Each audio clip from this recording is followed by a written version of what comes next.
about the Fraser Coast Council permanent art collection. A lot of these works had never been seen by the public, and the reason behind that is that we've never really had anywhere to store them. So when Gattaca's opened 10 years ago, we had a racking system that was surplus to the needs of the regional gallery, and we brought that into the art space during construction, so that was factored into the storeroom space. And we were able to then hang a lot of the works in there. There was a large number of works still in the Maryborough Admin Centre, and as over the years they were hung in council offices, in the corridors of the space, and a couple of the larger works. There's a large Indigenous work in the corridor upstairs, and a large one of Jenny Mcduff's, which were hanging on the first floor in the Admin Centre for as long as I can remember, so that was sort of 20 years ago. So nobody really got to see the works on display. Over the years, so we've had our anniversary this year, which is 10 years of Gattaca's, and we have had a couple of exhibitions in Gallery 3 where we brought out a small selection of the artworks, but that's pretty much it. So this is the first time that we've taken over the gallery, and we're going to take over 4 gallery spaces. And then we had the works of the Corley Explorer, so we decided to break it up a little bit to give a little bit of diversity to the show. We also found, as part of that council collection, we came across this diversity along the line, and that I'll have a chat about that a little bit later, but that's like an artist's books, and we had those mounted and then framed in our gallery frames upstairs. The Cara and Simpsons, the new curator at the Regional Gallery in Harvey Bay. And Cara has got a team together to create our collections management policy. So as part of that collections management, it was finding the works, assessing their quality and condition. So condition reporting, photographing, and then cataloguing everything. So they're photographing the works in the council offices, condition reporting, and then putting them back in place. I can't really take too much credit for the curation of this show because all of the works had already been, they were all out along the walls in all of the spaces, and Nicole and I went through and we did a pre-selection of works, and looking at the space, we selected them and put them in groups, and so we're happy with that lot. And then we went through and started the hanging with Lois and Morris. So we looked at the larger works first because we knew that they would command the most space, and then we worked back from there. So this work is by Ben Johansen. We had a solo exhibition of Ben's work a few years ago, and the particular style. Ben explains it as an exploration of colour through movement and repetition. As we make our way along this wall, we've got this painting of the Diamantina by David Craven, and we just happen to have David here today. And we might ask him to say a few words about his work. Thanks, David. Hello, my name's David Craven. This is a work I did a few years ago.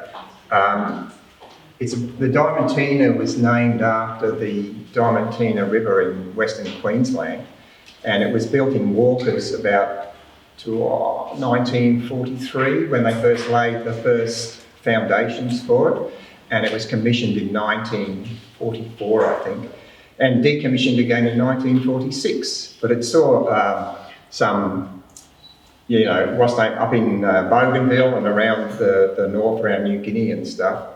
And then when it was decommissioned after that, it wasn't recommissioned again until about 1959, I think it was. And it became an oceanography ship, moving around Australia in the deeper oceans and stuff, and it would be sonar of all the scape underneath, the seascape. And after that, it went on to about 1980, where it was decommissioned, and it spent a lot of time in Perth, and it was run down and that. And then the Naval Maritime Museum got hold of it just after that, and it's been there ever since. And I dedicated this one to some of the volunteers that have spent hours and hours and years bringing it back to life. And now it's just a nice, beautiful example of a ship built by Walkers. I mean, Walkers built 7 Corvettes, which were a much smaller ship, but this one's about close to 300 feet long, or 100 and around 90 metres, I think, overall, or 95, something like that anyway. And it shows you what they did in Maryborough back in that time. So, yeah, I dedicated that to all those volunteers that brought it back to life, and it's well worth looking at that ship. A beautiful artist who's recently passed away, Joyce Bott. Joyce was a volunteer here for 10 years. She drew every day too. At Station Square, she'd take a little sketchbook and draw the people around them, unbeknownst to them. This work, when we did a little bit of research on Glenn, I found out that he'd won the first prize in the Maryborough Art Awards quite a number of times. So this one would have been one of those winning entries. These two works we purchased from our annual budget for acquisitions, and they came from the Correctional Centre in Maryborough. The Correctional Centre held an exhibition every year at the Brolga Theatre. Sadly, that no longer happens anymore, but certainly the quality of the artwork was really of a very high standard, so we're lucky to have those ones. Small work by Gus Mccauley. So Gus is one of the brothers, probably one of 3 or 4 brothers, and they're all very creative. We had an exhibition last year by Tom Mccauley. We just broke up the space with a few sculptures. This artist, Kevin Yahtzee, was brought up in partnership with the Harvey Bay Potters Group and the Regional Gallery, and Kevin would have made these pieces during the workshop series. Quite a beautiful work by Terry's, and there's also a very large mural that he's painted at the Carriers Arms Hotel. This work has been painted by Kevin Oxley. Kevin used to live in Maryborough, and he worked from a studio above one of the shops in Adelaide Street where he gave classes. He then moved up to the Sunshine Coast hinterland to Montville, and they opened up a gallery called the Kevin Oxley Gallery. And then he moved into private practice at his home studio. This is a wonderful illustration by the late Dorothy Hall. Dorothy lived and worked in the region, and this is the cover illustration from one of her children's books by the name of Wuku. Dorothy also completed the illustrations for The Legend of Mount Boppel and a small illustrated book called The Littlest Honey Eater, and the text was done by a local Indigenous elder, Olga Miller. So this is a portrait of Alan Brown. Alan was the mayor of Maryborough for many years. The artist, Cassia Hartman.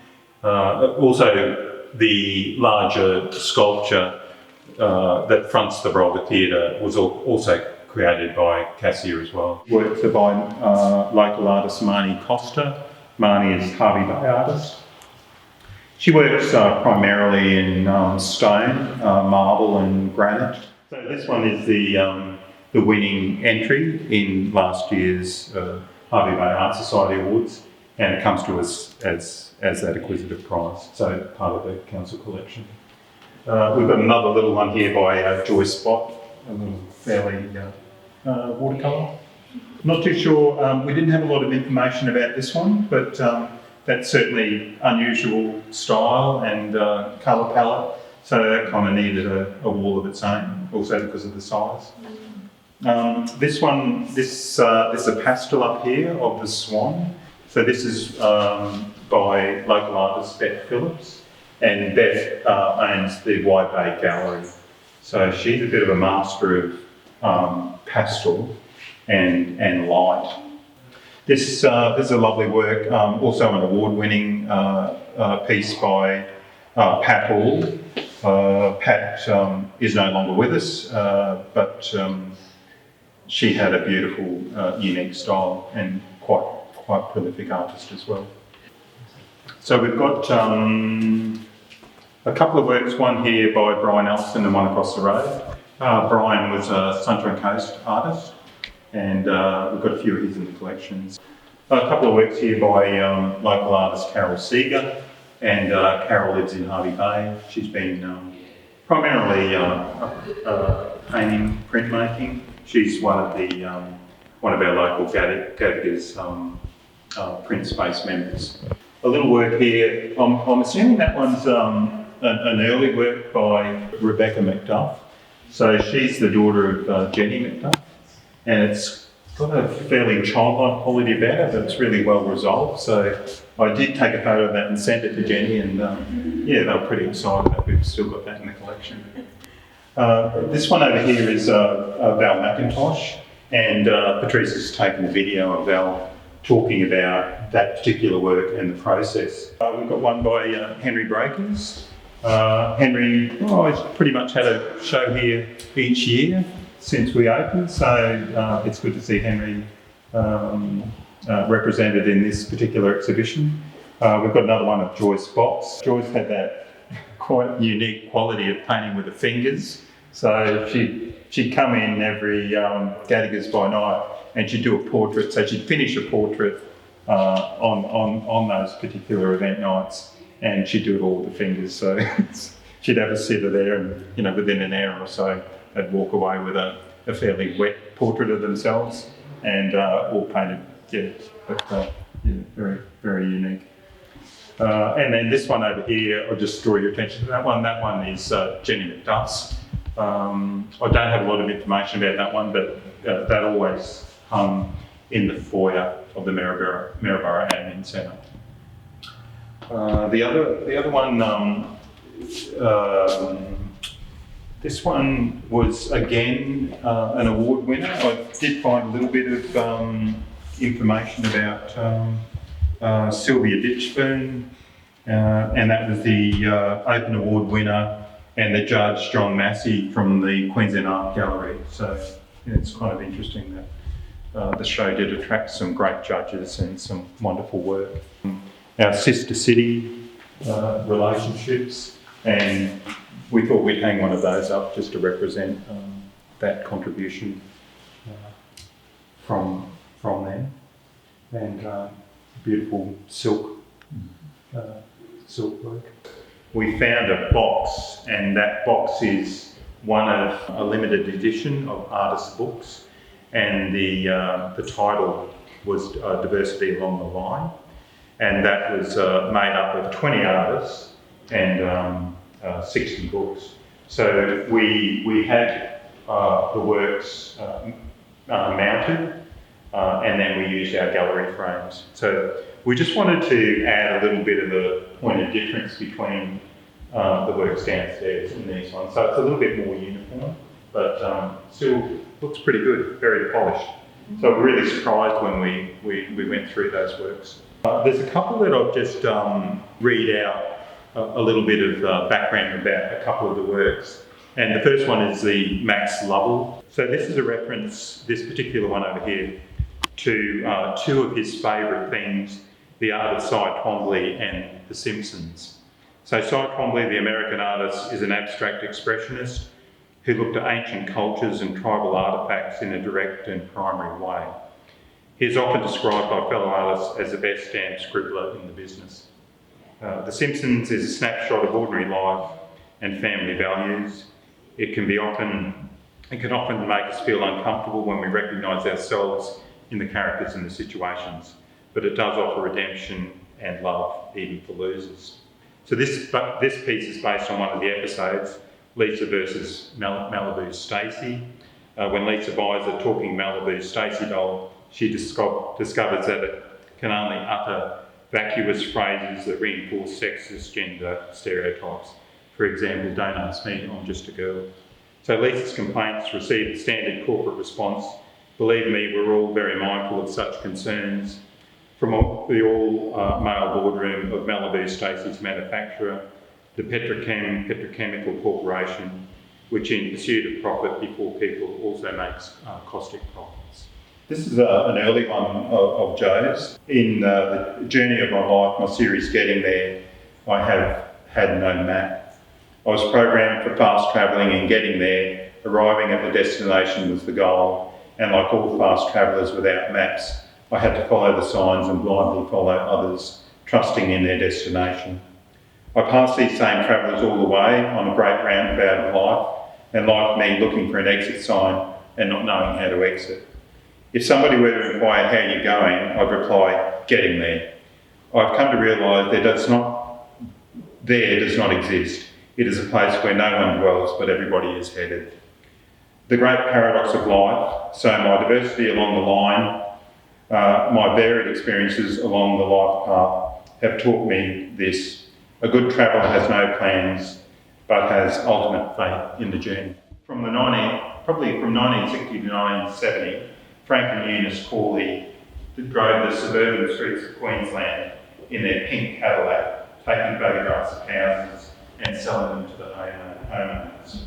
They thought to have taken over 250,000 photographs of houses from Bundaberg to Beenleigh, and around 2/3 of the photographs were sold to the householders. And the remaining 61,000 images were donated to the State Library in 1980.